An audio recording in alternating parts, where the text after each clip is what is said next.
Kiranya kita intinya menyenangkan hati Tuhan saja, bukan untuk manusia, Pak. Pasti mantap. Iya. Kemarin waktu diundang pertama di chapter Pak Isa, saya kesaksian tentang perubahan saya di dalam penjara ya. Bagaimana saya bisa ketemu Tuhan dan ketemu istri saya.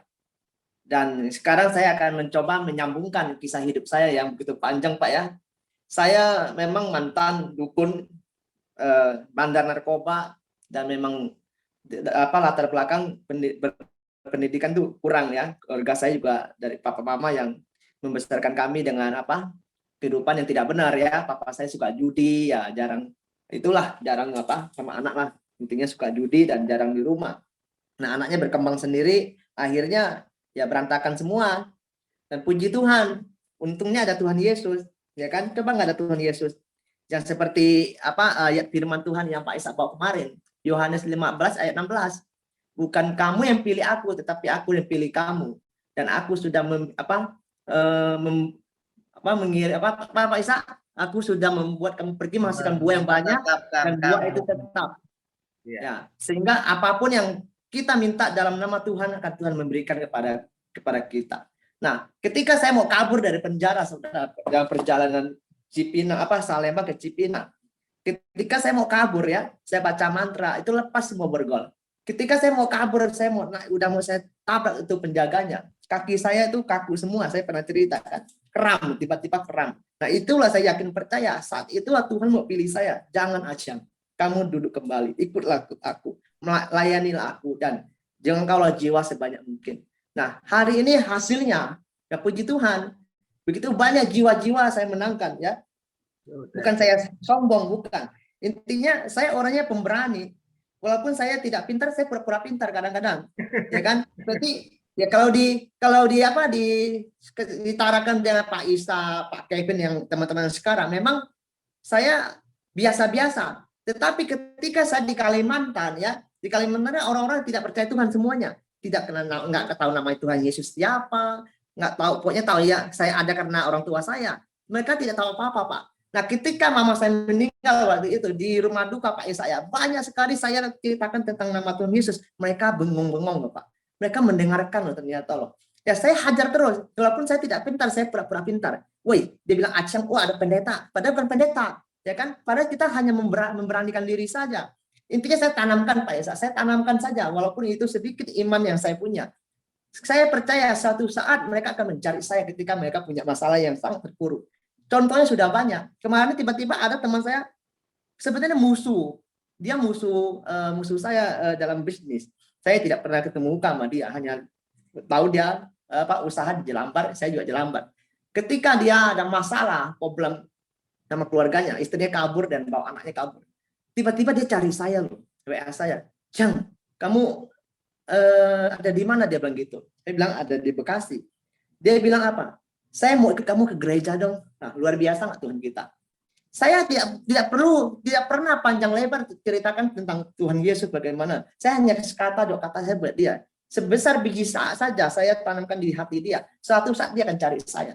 Oke, saya bawa dia ke gereja. Itu satu hari kita melakukan. Saya nunggu. Saya berharga loh Pak. Saya dari Bekasi ke Session City.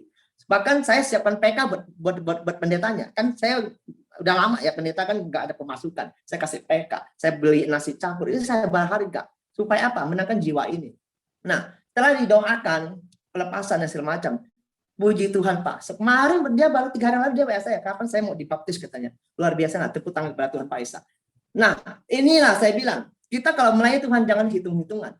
Ketika mama saya meninggal ya, saya suruh, kan mama saya punya gereja lokal, dia gerejanya itu apa? Kita aja nggak paham. Saya udah gereja udah lama aja nggak paham dia nyanyi apa, tidak masuk musik-musiknya Pak.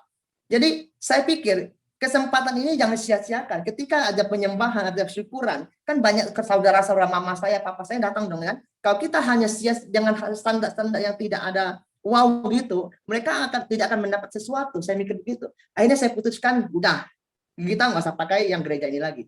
Memang Tuhan itu sama, memang. Tapi kalau nggak kena penyembahannya itu sia-sia. Nah, akhirnya saya putuskan mencari pendeta yang lebih bagus lagi pelayanannya kan. Gereja timnya lebih bagus. Akhirnya dapatlah di Gajah Mada dari Tiberias. Wow, itu luar biasa Pak. penyembahannya kena, semua jadi nangis ya kan.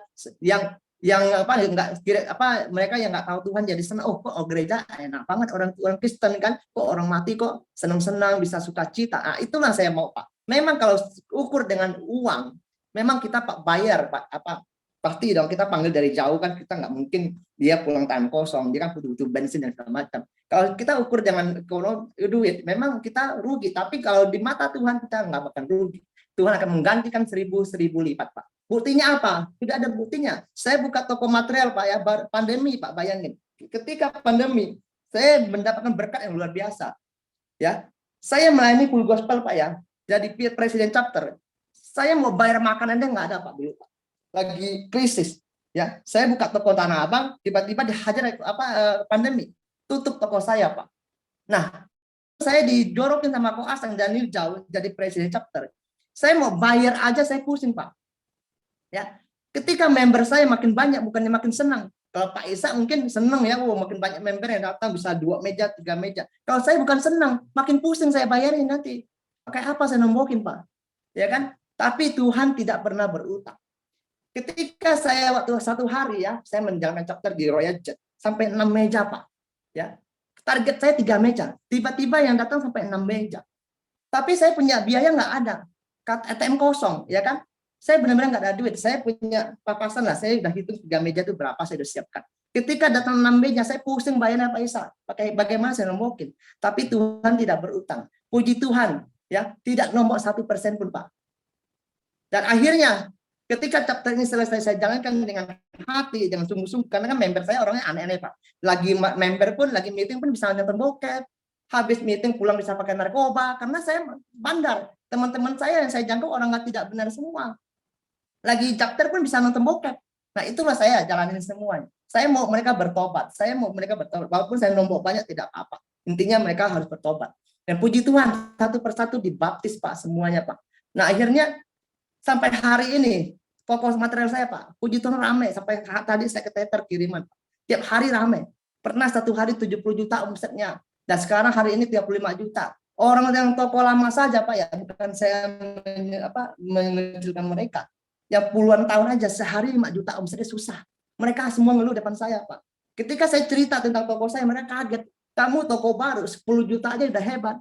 Kalau 20 juta itu bukan hebat lagi, itu dahsyat namanya. Dan puji Tuhan. Nah inilah saya maksud, kalau ketika kita melayani Tuhan, kalau kita melayani sungguh-sungguh, jangan ada hitung-hitungan sama Tuhan. Saya yakin percaya Tuhan akan menggantikan 1000 kali lipat Pak. Nah, saya cerita sedikit. Ketika saya bebas dari penjara, saya di penjara aja tidak pernah minta uang sama orang tua saya. Saya bahkan bisa kirim duit tiap minggu 5 juta, 10 juta. Saya bikin cincin tunangan aja dari penjara, saya bisa bikin buat istri saya Pak. Nah, ketika saya bebas, saya langsung nikah ya. Belum bebasnya undangan saya udah bagi. Ketika saya bebas dari penjara, jemput istri saya pulang Kalimantan.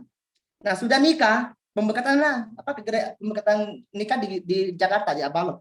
Satu hari itu gembalanya mau saya pukul Pak. Karena saya masih bawaannya emosi. Masih stres karena ketika saya di penjara sama di luar itu berbeda kondisinya. Di dalam tertekan karena udah tidak ada pilihan, caranya Tuhan. Ketika di luar suasananya beda Pak. Saya agak mengalami satu trauma. Nah, kenapa saya mau pukul gembala itu? Karena saya tidak percaya. Tanya terus kenapa bisa dapetin Eva tanya. Lah, saya udah jelasin, dapat dari doa. Dengan lutut saya, dengan mulut saya doa sungguh sama Tuhan. Kenapa kamu sebagai gembala tidak percaya? Nanya akan ada 10 kali Pak. Saya bilang kalau kamu tidak memberkati saya, sudah selesai tutup poin. Jangan banyak tanya. Akhirnya saya marah. Nah, akhirnya saya pindah gereja Pak. Pindah gereja di Glow, Sun City. Nah, memang saya di Kristen, tapi otak saya kemana-mana, tidak masuk. Duduk paling depan, pikiran saya kemana-mana Pak. Kacau. Akhirnya ke bawah stres, mikirnya ikatan roh jahat ini masih ada dalam tubuh saya Pak. Nah, orang bisa pukul orang, ya main ke rumah kampung istri saya bisa pukul orang polisi. Pokoknya orang lagi sedikitnya ngomong sedikit salah aja saya bisa pukul Pak. Masih stres. Memang saya sudah bebas dan sudah berubah, sudah tidak merokok, tidak narkoba. Cuma sifat saya yang sangat emosi ini tidak bisa berubah. Selama 7 tahun saya nikah sama istri saya Pak. Dia nangis 7 tahun. Apa yang dia lakukan sama istri saya? Tidak pernah menjelekkan saya pada orang tua dia, keluarga dia, tidak pernah. Keluarga saya tidak pernah menceritakan kejelekan saya, Pak. Yang dia ceritakan hanya sujud kepada Tuhan, berdoa. Saya tahu, Pak. Kalau malam saya suka ngintip dia berdoa. Saya kira dia nyumpan saya mati. Tapi tidak pernah dia mengutuk saya, Pak. Dia hanya berdoa, Tuhan, kalau emang dia dari Engkau, saya sudah berkorban loh. Dokter, Pak Pampres, ya bos-bos Tanah Abang semua saya buang semuanya, saya pilih dia sampah masyarakat. Tapi kalau emang Tuhan sayang sama saya, ubahkan dia karakternya. Dia hanya doa begitu, Pak. Tiap hari dia berdoa. Satu hari 2017 saya kirim barang ke Tanah Abang ya, penuh mobil saya, Pak. Tiba-tiba di atas kecelakaan jembatan layang itu. Pajero, orang India ini bawa jablay, pelacur. Jadi mobilnya hancur belur di atas, puing-puing kena mobil saya semua, Pak. Tidak lama kemudian ada suara bung, saya kira gempa bumi waktu itu. Saya teriak nama Tuhan Yesus. Ternyata ban serep Pajero ini kena belakang mobil saya, hancur semuanya, Pak. Kaca depan, samping, kanan, kiri semua hancur. Ketika saya keluar dari mobil saya, sudah ada mayat di belakang mobil saya, telanjang bulat. Nah, saya kira cewek itu kena mobil saya mati di atas itu loh. Ternyata kata polisi bukan. Yang kena mobil bapak yang hancur itu ban Pajero, ban serepnya. Nah, puji Tuhan. Nah, saya paksakan kirim ke Tanah Abang.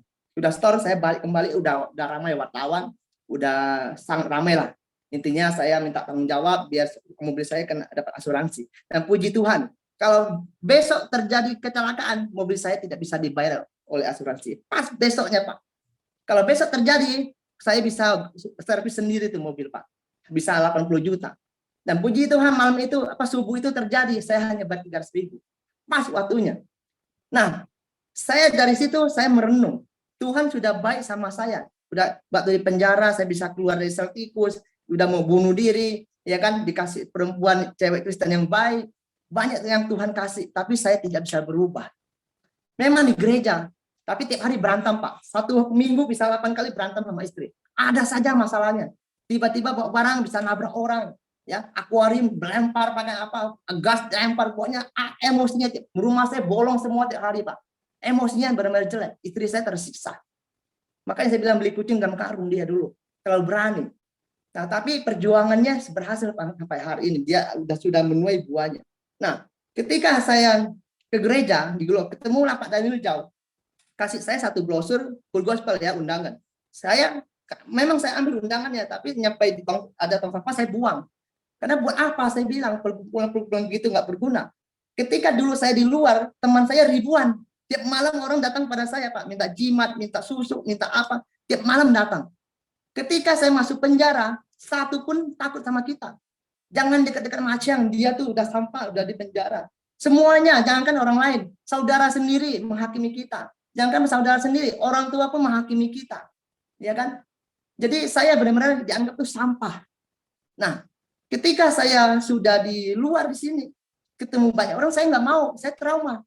Saya lihat orang, apalagi perkumpulan begitu kan. Nah, akhirnya saya penasaran, ditelepon terus ajak full gospel, Pak. Akhirnya saya datang. Begitu saya masuk, saya bilang ini kumpulan apa? Saya kira homo semuanya cowok-cowok, Pak. Wah, semuanya bisa joget-joget, pegang tangan, kan nyanyi lagu Mas. Waktu itu saya mikir ini perkumpulan apa? Saya kira homo. Kalau waktu dulu saya ketemu bapak-bapak kayak Pak Kevin, Pak Isa dulu saya pasti nawarin cewek, nawarin inek, nawarin obat di tempat diskotik. Tapi saya melihat di full gospel ini luar biasa. Bapak-bapak tidak gengsi, mau pegang tangan, mau bernyanyi, ya kan, mau tepuk tangan. Saya melihat ini benar-benar komunitas yang bagus, saya bilang. Kenapa saya nggak coba? Lalu saya dengar kesaksian demi kesaksian. Masalah saya udah besar, tapi ada yang lebih parah. Seperti Ko Aseng, tiap hari dengar kesaksian. Dari situ saya bertumbuh, Pak.